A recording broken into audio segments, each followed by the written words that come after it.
வாழ்க வையகம், வாழ்க வளமுடன், வளர்க வேதாத்திரியம். குரு வாழ்க, குருவே துணை. பிப்ரவரி 6 இன்றைய சிந்தனை தலைப்பு என் வீடு. வீடுங்கும்போது நம்ம சாதாரணமாக 4 செவரும் மேலே மூடியும் போட்டு நம்ம குடியிருப்பாக வச்சிட்ருக்கோமே, அதைத்தான் வீடு வீடுன்னு நினைக்கிறோம். அது வீடு பேர், நாம் பெற வேண்டிய பேருங்கிறதான் வீடுங்கிறாங்க. இந்த உலக பற்றுக்கள்லேருந்து விடுதலையாகணும். விடுதலையாகாமல் வீடு பேர் கிட்டாது. வீடு பேர் கிட்டணுங்கிறதுக்காகத்தான் மனித பிறப்பெடுத்து இந்த உடல் எடுத்திருக்கோம், உயிர் எடுத்திருக்கிறோம், மனமாக இருக்குது, அறிவாக இருக்குது, எல்லாமே. ஆனால் அதை மனிதன் மறந்துட்டான். நான் கடவுள்னு எத்தனையோ பேர் சொல்கிறாங்க. சொல்கிறத கேட்டுட்டு மற்றவங்க திருப்பி சொல்லிகிட்டு இருக்காங்க, நான் பிரமம். அதில் ஒன்றும் பிரயோஜனமே இல்லை. அந்த நிலை கிட்டணும்னா அதுக்கான பயிற்சி தேவை. பயிற்சிங்கிறது பழக்கத்திற்கு கொண்டு வர்றது தான். வித்தை என்றால் பிரம்ம வித்தை உயர்வதாகவும் வேதாந்தம் பேசுவதால் கிட்டிடாது. அத்துவிதமாகி அவன் எங்குமாகி அணுமுதலாய் அண்டங்களாகி தாங்கும் சுத்தவெளி சூனியமாய் நிறைந்த தன்மை சூட்சுமமாய் அனுபவமாய் அறிந்து நிற்கும் தத்துவத்தின் முடிவான தானேயான தனையறியும் வித்தை எது தர்க்கம் வேண்டாம் என்று குருமகான் குறிப்பிடுறார். அந்த வகையில் எங்கேயும் தத்துவத்தை பற்றி எடுத்து சொல்லி ஒருத்தருக்கு வாத பிரதிவாதம் பண்ணணுங்கிற அவசியமே இல்லை. அந்த மாதிரி தான் இன்றைக்கி வரைக்கும் நடந்துகிட்ருக்கு. பக்தி என்ற நம்பிக்கை வழி உருவ கடவுள்களை நாம் வணங்கிகிட்ருக்கோம். அப்படின்னாக்கா அந்த மனித நேயம் வரணுங்கிறதுக்காக அறிவில் தெளிவு பெறாதவர்களுக்கும் சிறார்களுக்குமாக நம்முடைய முன்னோர்கள் ஏற்படுத்தி வச்சது தான். அதையெல்லாம் விளக்க வழிக்கு வரும்போது தான் அங்கே உண்மையான அந்த வீடு பேருங்கிற நிலை உணர முடியும். விடுதலை சுதந்திரம்னா ஆன்ம சுதந்திரம், ஆன்ம விடுதலை வேணும். அப்படி வரும்போது தான் எங்குமே நிறைந்த சுத்தவெளி எனக்கு உள்ளும் புறமுமாக இருந்து இயக்கி காத்து முடித்தும் வைக்கின்றது என்னும்போது அந்த தெய்வீகத்தன்மை வெளியே வரும். இப்போ ஆசான் அருள்தந்தை ஆசிரியர் பயிற்சி, பிரம்மஞான பயிற்சி, காந்த தத்துவ பயிற்சியெல்லாம் பயிற்சிகளை நடத்தும்போது பேராசிரியர்களையெல்லாம் சேவைக்காக வர சொல்வார். ஒரு சிலர் வருவாங்க. அருகாமையில் பழனி, உடுமலை, கோயம்புத்தூர் இப்படி பக்கத்தில் இருக்கக்கூடியவங்க ஒரு கிட்டத்தட்ட ஒரு 5 பேர் 6 பேர் அல்லது 10 பேருக்குள்ளே மாஸ்டர் கோர்ஸ் ஆசிரியர் பயிற்சினா ஒரு 10 பேருக்குள்ளே கூட வருவாங்க. ஏன்னா தீட்சை கொடுக்கும்போது அவங்களையெல்லாம் ஒழுங்கு பண்ணணும் அப்படிங்கிறதுக்காக அப்படி வருவாங்க. அப்படி வந்த உடனே மகிழ்ச்சி செல்ஃப் இன்ட்ரடக்டரி அப்படிங்கிற முறையில் ஒவ்வொருத்தரையும் அறிமுகம் பண்ணிக்க சொல்லுவார் பேராசிரியர்களை. இடைவேளை நேரத்தில் அந்தந்த ஊருக்காரவங்க நம்ம ஊர் ஆசிரியர் வந்திருக்காரு, அவர்கிட்ட கொஞ்சம் ஏதாவது நம்ம கலந்துரையாடலாம்னு நினைப்பாங்க. அதுக்காகவும் மேலும் சில விளக்கங்கள் பெறணும். ஐயம் தெளிதல்னால் எல்லா நேரமும் மகிழ்ச்சி உட்காண்டிருக்க முடியாது. ஏதாவது ஒரு நேரம் தான், சனிக்கிழமை இரவு 8 to 9 1 மணி நேரம் மட்டும்தான் அந்த ஐயம் தெளிதல்ங்கிற ஒரு நிகழ்வை மகிழ்ச்சி நடத்துவாங்க. அப்போது ஆசிரியர்களையெல்லாம் அவங்கவுங்க ஒவ்வொருத்தரும் தங்களை அறிமுகப்படுத்திக்குவாங்க. ஒவ்வொரு பயிற்சியிலையும் அது கட்டாயம் நடக்கும். இதுதான் மகிழ்ச்சியினுடைய ஸ்டைலுங்கிறது.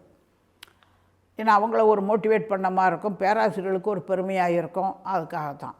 அப்போது ஒவ்வொருத்தரும் எழுந்து நான் இந்த ஊர்லேருந்து வந்திருக்கேன், என் பேர் இது, நான் என்னென்ன மாதிரி சேவை பண்ணிகிட்ருக்கேன் அப்படிங்கிறதையெல்லாம் ஒவ்வொருத்தரும் சொல்லிட்டு உட்காந்துக்குவாங்க. கடைசியாக மகரிஷி தன்னை அறிமுகப்படுத்திக்குவார்.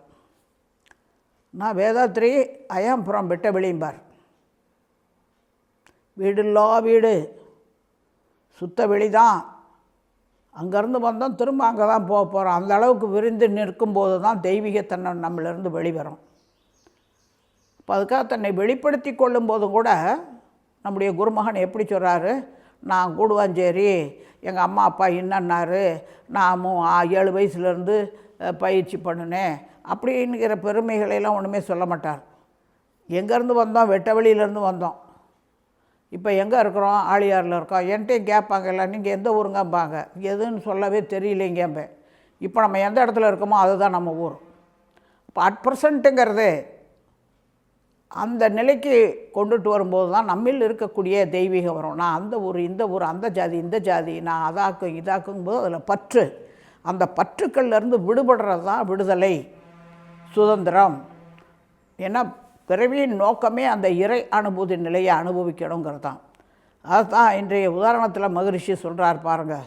ஒரு பெண்மணி இருக்கா, ஒரு 20-25 வயசு வரைக்கும் பெற்றோர்கள் வளர்க்குறாங்க. அவருடைய அறிவையும் ஆற்றலையும் உயர்த்தி, பெண்ணுக்கான குணநலன்களை உயர்த்தி, தியாகம் பண்ணுறக்கூடிய ஒரு திறன்களையும் வளர்த்து, மற்றவர்களுக்கு உதவியாக இருக்கக்கூடிய பண்புகளை எல்லாம் வளர்த்து எல்லாம் பண்ணுறாங்க. அப்போது எங்கேயாவது போனால் வந்தால், ஏம்மா நீ எந்த ஊர்? நான் இந்த ஊருங்க, எங்கள் வீடு இதுங்க, இப்படி தான் சொல்லி சொல்லி பழக்கம் எந்த பெண்ணுக்குமே. அப்புறம் திருமணம் ஒரு நாள் நடந்துருது. திருமணம் ஆன பிறகு அங்கே போகும்போதும் கூட அப்பையும் கூட அவள் என்ன நினச்சிட்ருக்கா, என் வீடுங்கிறத தன்னுடைய பெற்றோர் இருந்த வீடை தான் என் வீடுன்னு நினச்சிட்ருப்பாள். இப்போ கொஞ்ச நாள் ஆன பிறகு புக்ககம் வந்து மாமியார், மாமனார், கணவன், மச்சான், குழந்தை, நாத்தனார், நங்கை, இப்படி எல்லாரோடையும் ஒரு உறவு கொண்டாடி அவளுக்கு ஒரு குழந்தையும் பிறந்துருச்சு. அப்படிங்கும்போது பக்கத்து வீட்டுக்காரர் கேட்பாங்க, என்னாம்மா எங்கே கிளம்பிட்ட போல இருக்கே? ஆமாங்க, எங்கள் அம்மா வீட்டுக்கு போகிறேங்க. இப்போ இது வரைக்கும் என் வீடு என்று கருதுனது எங்கள் அம்மா வீடுன்னு ஆகிப்போச்சு. இப்போ இவ்வளவு நாளும் மாமியார் வீடுன்னு நினச்சிட்டு இருந்தது இப்போ என் வீடுன்னு ஆகி போயிடுச்சு. அங்கே போயிட்டு திருப்பி அங்கே ஊருக்கு போயாச்சு. அம்மா வீட்டில் 10 நாள் விருந்தர உபசாரம், அது இது நோம்பி நொடி எல்லாம் முடிஞ்சிச்சு. அப்போ பக்கத்து வீட்டுக்காரி கேட்குறா, ஏப்பா என்ன எல்லாம் நோம்பி நொடியெல்லாம் நல்லா சந்தோஷமாக கொண்டாடினேன். ஆமாக்கா, எங்கள் வீட்டுக்கு போகணும், நாளைக்கு போயிடுவேன். இதுதான் என் வீடுங்கிறது. அந்த பொறுப்புணர்வு தெய்வீகத்தன்மை வெளிப்படணும்னா கொஞ்சம் நாள் ஆகும். அதுக்கு சத்சங்க தொடர்பு வச்சுக்கோங்க, தொடர்ந்து கூட்டு தவத்தில் ஈடுபடுங்க. இப்போ அதுக்காகத்தான் பிரம்மஞான தவம்ங்கிற ஒரு தவத்தை கொடுத்தார் மகரிஷி. ஒன்றி புள்ளியாகவும் இருக்க முடியும், அன்றி விரிந்து அகண்டாகாரமாகவும் இருக்க முடியும். இப்போ அந்த எவ்வளவு நேரம் வேண்டுமானாலும் செய்யலாம், எந்த நிலையிலும் செய்யலாம். அந்த பழக்கத்தை கொண்டு வந்தீங்கன்னா தான் உங்களுடைய வாழ்க்கையில் ஒரு முழுமை பெற்ற அறிவாகவும் எல்லாத்துலேயும் ஒரு திருப்தியும் மற்றவர்களுக்கு உதவக்கூடிய திறன்கிறது சொல்லாமலே உங்களுக்குள்ளேருந்து வெளிப்படுங்கிறதையெல்லாம் இன்றைய சிந்தனையில் என் வீடு என் வீடுங்கிறார். என் வீடுன்னா என்னுடைய வீடு, இந்த 4 செவரும் கூரையும். அப்படி தான் நம்ம இவ்வளவு நாள் நினச்சிக்கிட்டே இருக்கோம் வீடு வீடுங்கிறதுக்கு. இப்போது இந்த 4 செவரையும் கூரையும் தட்டி உடச்சி விட்டுட்டோம்னா, இந்த எல்லையை உடச்சி விட்டோம்னா எல்லாம் ஒரே வெளி தான். அது மாதிரி நம்ம இந்த பற்றுங்கிறதுல என்னது என்னது என்னது என்னுடைய குடும்பம், என்னுடைய பிள்ளைகள், என்னுடைய ஈர்த்து பேத்து, எங்கே போன பிறவி, அதுக்கு முன்ன பிறவி, இதுலாம் எங்கெங்கே எப்படி எப்படி இருந்தோமோ தெரியாது. நீ அடுத்தடுத்த பிறவிகள்லாம் நம்ம வினையை கழிக்கிறதுக்கு எங்கெங்கே இருக்க போகிறோமோ அப்போ போய் என் புருஷன், என் பொண்டாட்டி, என் பிள்ளைகள், என் ஈர்த்து பேத்து, என்னோடய சொத்து, என்னோடய வீடு, என்னோடய நிலம் ஒன்றும் சொல்ல முடியாது. வாழ்கிற காலம் வரைக்கும் தான். அங்கே ஆன்ம சுதந்திரத்தோடு இருக்கணும். அப்படின்னாக்கா அப்போ தான் ஒரு முழுமை பெற்ற வாழ்க்கையாக இருக்கும். அந்த வாழ்க்கையை விளங்கி கொண்டு வாழ முடியுங்கிறது தான் இன்றைக்கி அந்த என் வீடுங்கிற ஒரு தலைப்பை நம்மளுக்கு சிந்திக்கிறதுக்கு மகரிஷி கொடுத்துருக்காங்க. மேலும் சிந்திப்போம், தெளிவு பெறுவோம், வாழ்க.